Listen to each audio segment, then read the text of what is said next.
Hello everyone. Fervis here, and today I wanted to bring you an iteration of Blood Surge or a Blood Surge build for Endgame Necromancer. So there's been a lot of builds and a lot of guides out there with regards to how to level as Blood Surge, but I wanted to give you a perspective for what Blood Surge looks like once you reach level 100 and once you start pushing those nightmare dungeons. So we are running the Corpse Tendril combo with Blood Surge here. So this is the primary way the Necromancer does damage in this patch. I'm not going to go too far into the combo, but pretty much you use Reap to create an initial corpse.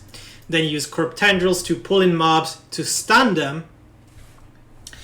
And then you just go in and do your Blood Surge damage.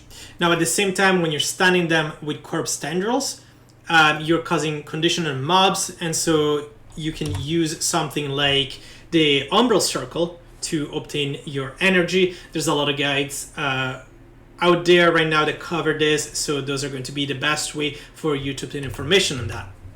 Now, when it comes to Blood Surge itself, for Endgame, I definitely recommend using the Paranormal Blood Surge variation versus the Supernatural Blood Surge. Now, Supernatural can be quite good when leveling. However, once you reach level 100, once you have your Paragon tree, or really once you start reaching level 8 or so, you're going to eventually get to a couple nodes. So the first one is the Bloodbath, which deals increased damage whenever you're guaranteed to overpower.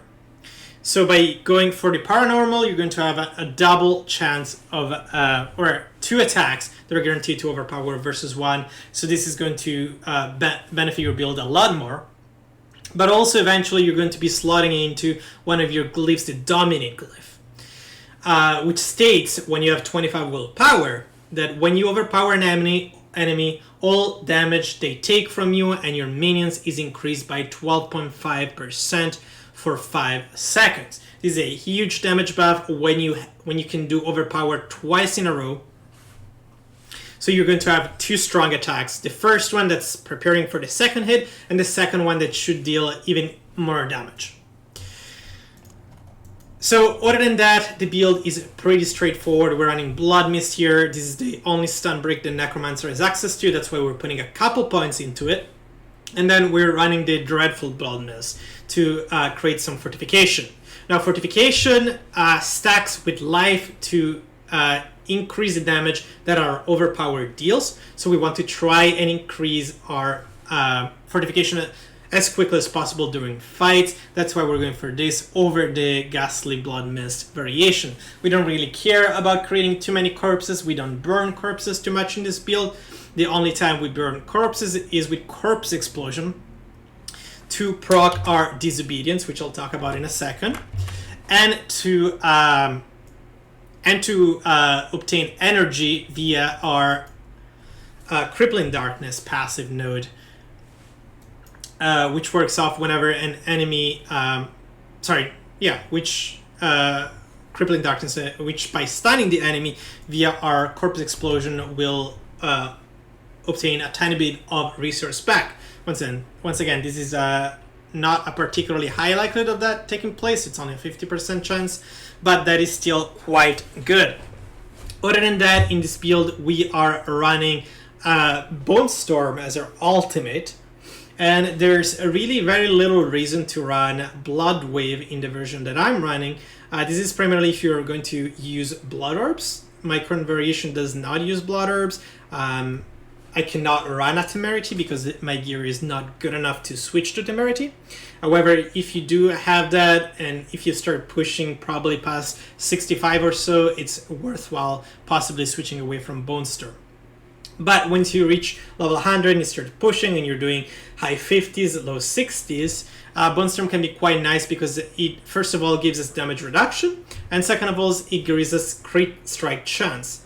And Blood Necromancer does not have a good way to obtain crit strike chance other than via the sacrifice for the skeleton skirmishers and a tiny bit of gear. Now, this is a build that does not run any paths, so we're of course putting 3 points into Memento Mori and 3 points in Standalone. We do also have the opportunity to run 3 points into Inspiring Leader for that attack speed, which is of course very nice quality of life changed.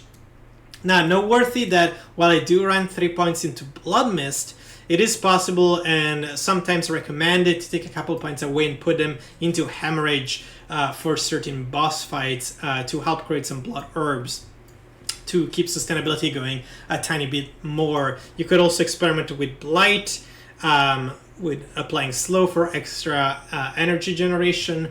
I don't think this build really needs it. I think the Corpendril's combination really gives you everything you need to do a full combo with each pool. But it does potentially, but it can be potentially a nice thing to experiment on. We are, of course, running Rathma Vigor here for the overpower damage. Now let's talk about the Books of the Dead. So we are sacrificing Skirmisher for 15%, or sorry, 6% crit strike chance. There really isn't any reason to sacrifice the other two.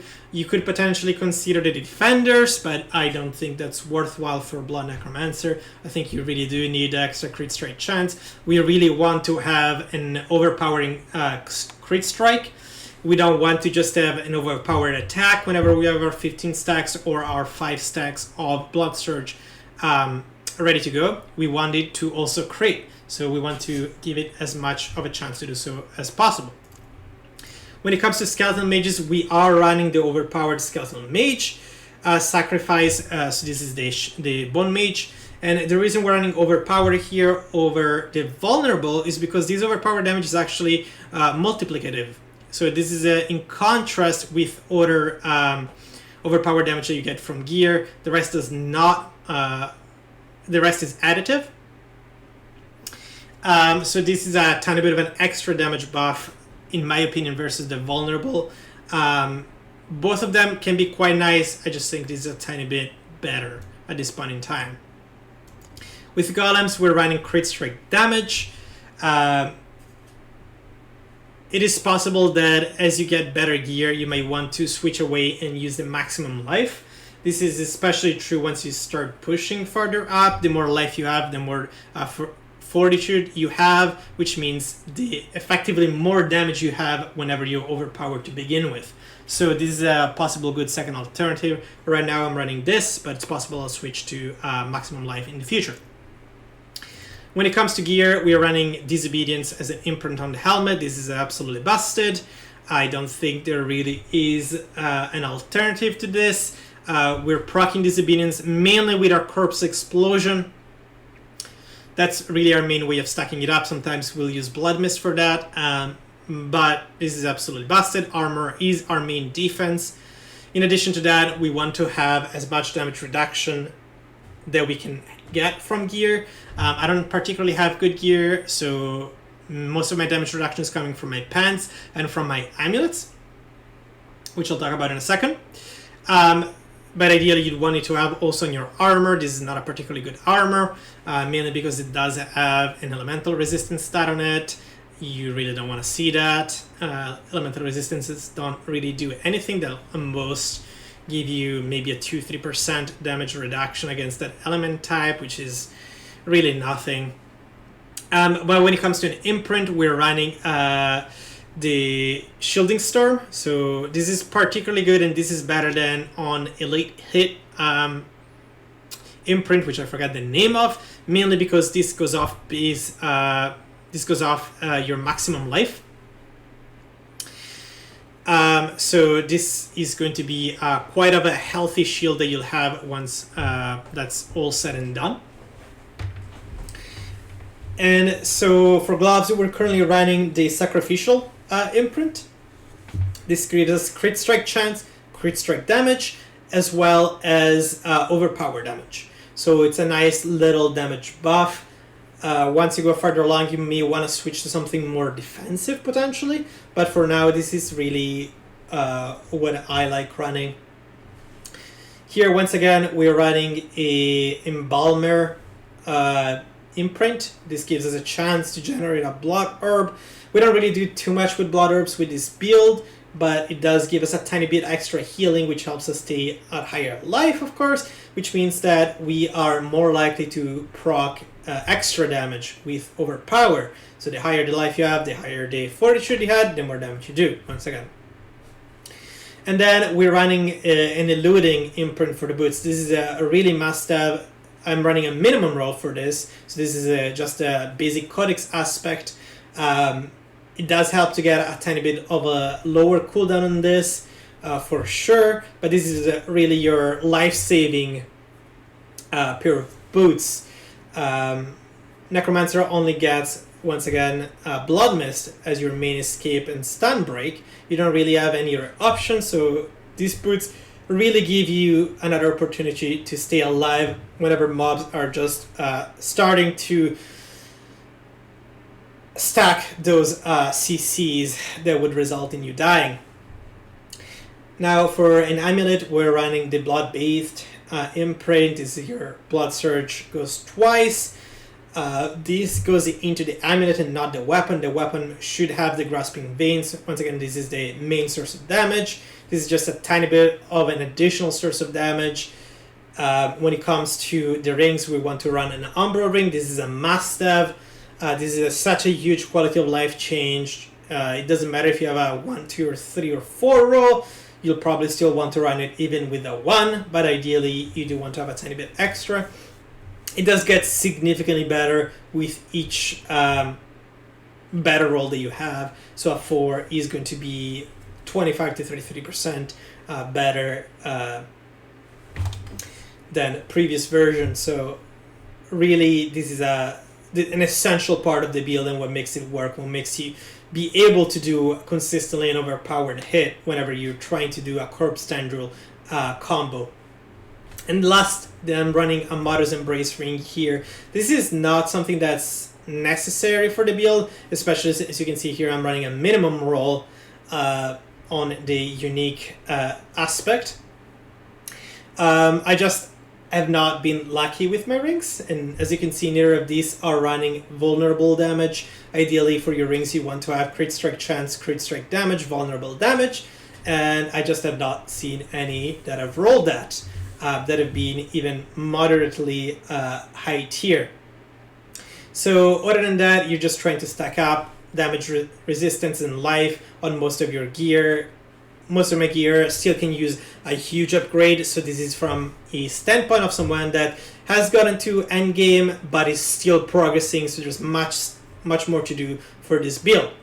Now, I've talked about a tiny bit about how the build works. You can also do variations with Blood Wave and, of course, Blood-orbs. I'm not going to cover that, but that is something that you can experiment with. I'm sure that has some potential. And you can also, if you're just getting toward a level 80, level 90, you're starting to get into endgame, you can consider running Penitent Graves over the eluding boots if you don't think you have survivability problems. This gives you extra essence regeneration via the Umbral ring, so really something that's really nice. It also gives you a tiny bit extra damage bonus, as well as causes chill, which is not particularly important when you're just dealing with random packs of mobs, because you generally typically will one-shot them. But it is quite nice against bosses because it does cause a continuous progression in their CC bar. And I'm not running Death Peaker's Pendant. I don't think this is worth running, in my opinion. I have not found it to be any good in comparison to sacrificing the Skeleton Mages, mainly because Skeleton Mages are one extra skill that you need to slot in and slot out every single time. That's way too much effort. You could do that, but I just don't think it's worth it. Now, I've talked about the build a tiny bit, but it's time to showcase it. I'll probably run a Champion's Demise, or maybe a Blind's Barrow, or Gulligan's Canal, depending on what map I have available. So I'll see you there in a second. Alright everyone, so I didn't have a Champion's Demise, so I'm just going to run a Gulligan Canals. This is a great map, both for getting XP and to try out different builds. This is a map that's not too bad for this character. The mods that I'm going to be going with are Empowered Elites, Monster Bleeding, Monster Region, Armor Breaker, so quite good affixes for us. The Armor Breaker can be pretty annoying because that's our most of our damage reduction. But other than that, we also do get a tiny bit nice bonus of a 9% crit chance, which does help this build quite a bit. So Here we're just gonna go in, try to group up mobs a tiny bit. And then just go off a tiny bit. Not really doing any damage, that's okay. Set one up again. And then we're just gonna get our fortitude. Once again, our goal here is just to build up fortitude early on. That's really how we start doing damage. Pull up some mob from here and there.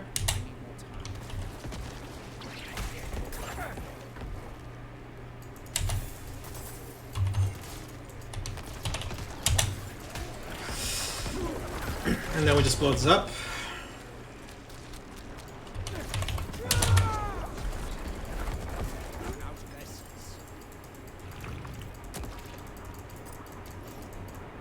And this is a level 60 Gulligan canal map, because I didn't mention it. So not particularly high, but this build I think I'll need to have much better gear if I want to push them much further than this. So this is about as far as I think I can push. We have a good pack. Let's stack up some fortitude. We're gonna bring the mobs over here and then go for big damage. And you can see that our damage isn't too bad at all. It's not Bone Spear good or Bone Spirit good, but it is playable.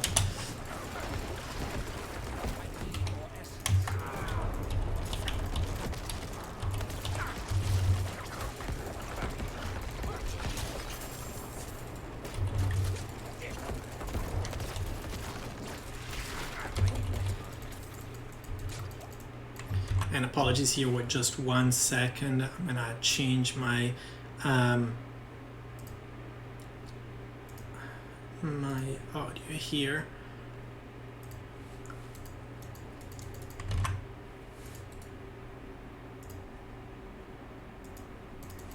All right. Hopefully the keyboard doesn't sound too much, but let's go on. We're clearing this pretty easily. Nothing too bad. We're losing some HP, but it's manageable. Pull those mobs back, and then we go in.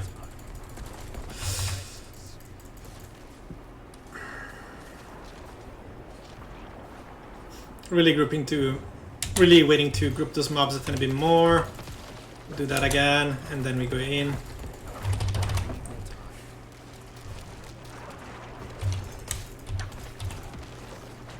Once again, we put down the corpse explosion to start getting stacks on our for our armor.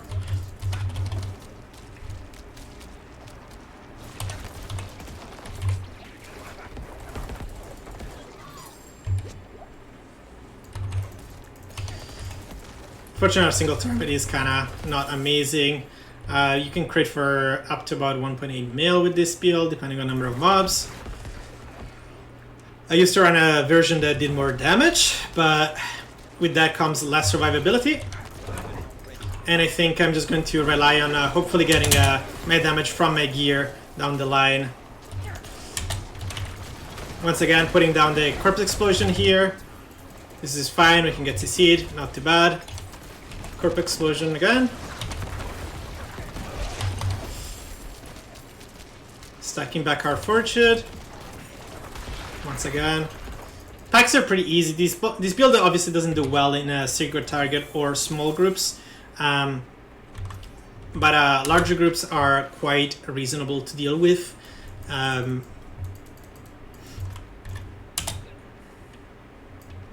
The one issue that this build, of course, always has is that you're always going in and out of combat. So you do need fairly high mobility to do that and not get brutally murdered. So once again, we're going to stack up our fortitude, or like keep it up. It should be about max right now. We want to try to keep as close to 100 stacks as we can. And we can see that we have, you know, about an effective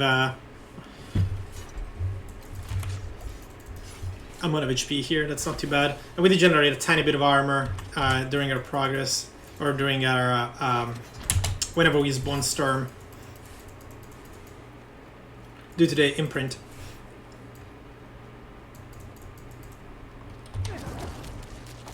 So we're just going to collect it. We're gonna try to clear this.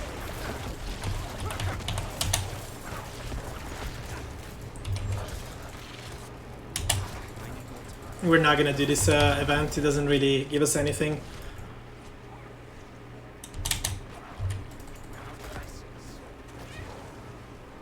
And we're just gonna try once again to stack up mobs here. That's really what we wanna do. And then we just go big damage.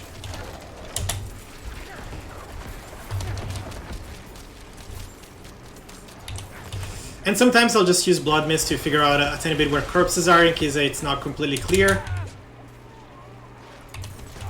And you really just want to dodge the charging from the big guys. That's really the one thing that's potentially dangerous.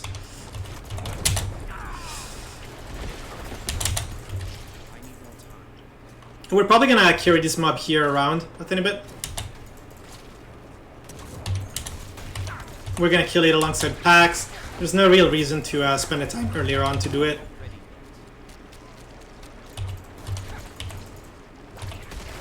Once again.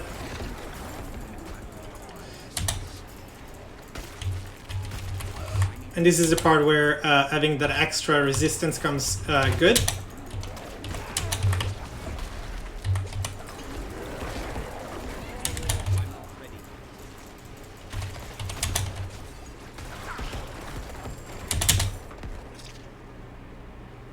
Waiting. Got our life back up, our 40 should. Put down Corp Explosion. Wait for this done. And there we go. So it's obviously not the smoothest of build to play.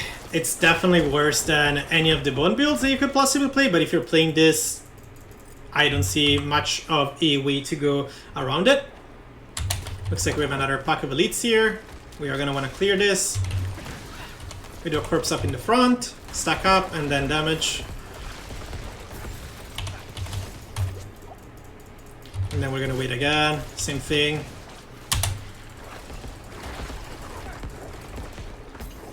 It's gonna explode. We'll use this chance to recoup some fortitude that we lost in the process.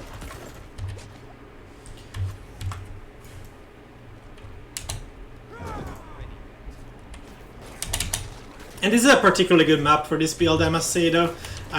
Certainly, it does a lot worse in maps that involve either really strong high DPS mobs or mobs that tend to do a lot of out-attacking. Snakes can be sometimes a problem, for example, for this build. Oh, this is kind of awkward.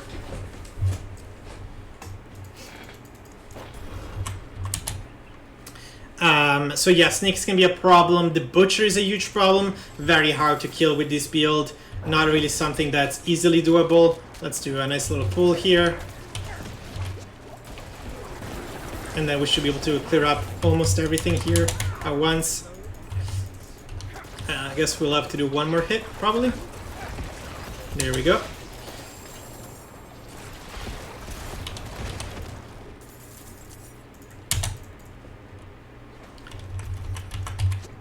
And unfortunately, poison is a bit of an issue. Just, once again, part of this is just, in general, with the way current resistances work, Necromancer is kind of getting screwed.